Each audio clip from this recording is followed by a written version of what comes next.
पोटाची भूक असते, परंतु मनुष्य हा असा आहे की त्याला पोटाबरोबरच विचाराची भूक असते आणि विचाराची भूक भागवण्यासाठी शिक्षण महत्वाचं असतं असं आपल्याला शिक्षणाचे द्वार उघडणारे ज्योतिराव फुले, क्रांती सावित्रीबाई फुले, त्यानंतर भारतीय राज्यघटनेचे शिल्पकार डॉक्टर बाबासाहेब आंबेडकर, छत्रपती शिवाजी महाराज, आरक्षणाचे जनक छत्रपती शाहू महाराज, ही पृथ्वी शेषनागाच्या फण्यावर तळलेली नसून तर कष्टकरी आणि श्रमिकांच्या हातावर तळलेली आहे असं सांगणारे शाहीर अण्णाभाऊ साठे, या देशातल्या सर्व महानायिका आणि नायक यांना प्रथमतः विनम्र अभिवादन करते आणि तुमच्या सर्वांचं खूप खूप कौतुक करते की तुम्ही हा आज डॉक्टर बाबासाहेब आंबेडकर यांच्या जयंतीनिमित्त एक छोटासा का असेना पण कार्यक्रम ठेवलेला आहे आणि कौतुक करावं वाटतं की इथे लहान मुलांची संख्या पण आहे.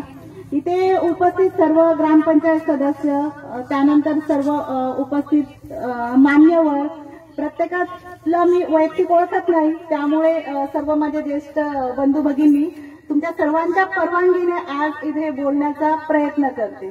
सर्वप्रथम लहान मुलं असल्यामुळे मी ना एक छोटीशी गोष्टीपासून सुरुवात करते.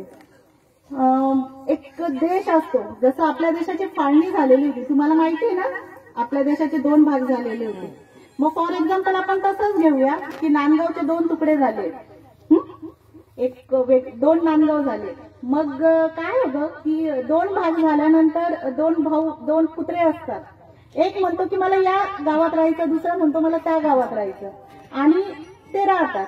काही दिवसांनी काय होतं की दोघंही खातात पितात मस्त बिझी होऊन जातात, परंतु कालांतराने दुष्काळ पडतो. आपल्याकडे पडतो ना दुष्काळ, तसा दुष्काळ पडतो आणि एकीकडे चांगली परिस्थिती असते आणि एकीकडे खायला सुद्धा काही नसतं, प्यायला पाणीही नसतं.